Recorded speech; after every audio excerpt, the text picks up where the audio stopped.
Okay, Assalamualaikum. Kita sambung dengan a new chapter which is chapter 5. Okay.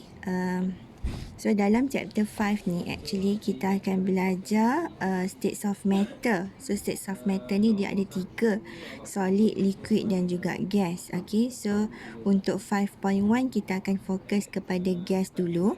5.2 liquid, 5.3 solid lah. So yang hari ni saya nak fokus kepada dalam buku lecture lah, page 55. So untuk 4 basic assumption in kinetic molecular theory ni kita fokus kepada gas. So kat sini saya start kat sini menunjukkan these 4 basic assumption ini wajib dihafal. Okay, kerana basic assumption ni akan digunakan sebagai basic knowledge untuk kita jawab soalan-soalan seterusnya dan juga soalan selalu keluar dalam PSPM. So kita tengok basic assumption yang pertama. So dia kata volume of gas molecules are negligible compared to the volume of its container. So kalau kita kata kat sini negligible ni bermaksud diabaikan. Okay. So kita tahu gas ni adalah molekul yang sangat-sangat kecil yang kita memang tak nampak. So it is difficult for us to measure the volume of gas. Okay, kalau macam buku ke pen ke, kita boleh tahulah volume dia. Okay, kita kira berapa tinggi, lebar, panjang. So kita boleh tahu volume dia. Tapi kalau macam liquid, kita boleh measure dia dengan kita letak liquid tersebut dalam bekas. So kita tahulah berapa volume dia, berapa mil. Kalau bekas 1 liter, so kita letak, so dapatlah 1 liter. Tapi gas bukan senang. Okay, untuk kita kira satu molekul gas tu susah. So sebab tu kita terpaksa abaikan volume of gas dan kita kena assume that volume of gas tu adalah sama dengan volume of its container. Okay, so kalau gas tu dimasukkan dalam 1 liter bekas, maka kita assume that volume of gas tu adalah 1 liter 1 liter gas lah. Okay. So yang kedua adalah intermolecular force between gas molecules are negligible. So intermolecular forces pun kita negligiblekan juga. Kenapa? Sebab kalau kita ada 3 states dekat sini. Okay? Kita ada solid, kita ada liquid, kita ada gas. So kalau solid, dia is closely packed, dia rapat-rapat. So bila dia rapat-rapat, dia ada intermolecular. So ada attraction antara satu molekul dengan molekul yang satu lagi. Kalau liquid, dia dah jauh sikit. So intermolecular forces tu masih lagi ada antara satu molekul dengan molekul.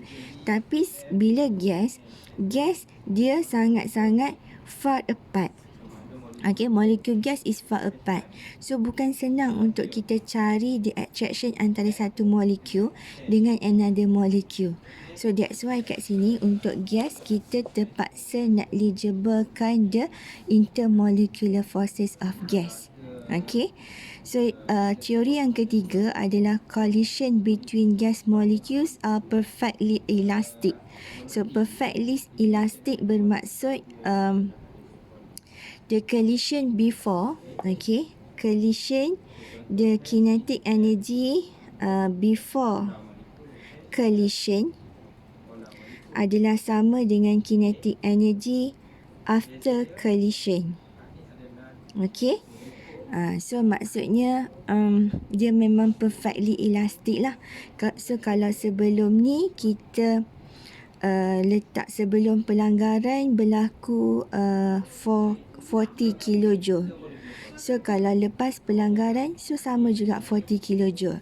Tapi kalau ikut real, kalau kita ada 40 kilojoule sebelum collision, so after collision, dia mesti akan tenaga kinetik tu akan berkurang disebabkan berlaku transferring of energy. Tapi kalau ikut teori ni, kinetic energy before dengan after sama. Okay. So yang keempat adalah the average kinetic energy of molecule is proportional to the absolute temperature. So apa beza absolute temperature dengan temperature biasa adalah temperature biasa. Kalau temperature sahaja, dia unit adalah dalam degree Celsius. Tapi jika dia adalah absolute temperature, dia unit adalah in Kelvin. So dia kata average kinetic energy tu is proportional to the absolute temperature. So bermaksud bila temperature makin tinggi, kinetic energy akan makin tinggi lah. Sebab dia is proportional. So bila temperature tinggi, so means that dia supply tenaga yang banyak. So dia akan absorb tenaga yang lebih lah. So bila tenaga dia banyak, dia akan bergerak. Kinetic energy ni adalah tenaga yang bergerak. So dia ada tenaga yang banyak, so dia boleh bergerak dengan sangat cepat. Sebab tu berlakunya kinetic energy yang tinggi. Okay, so saya stop dulu.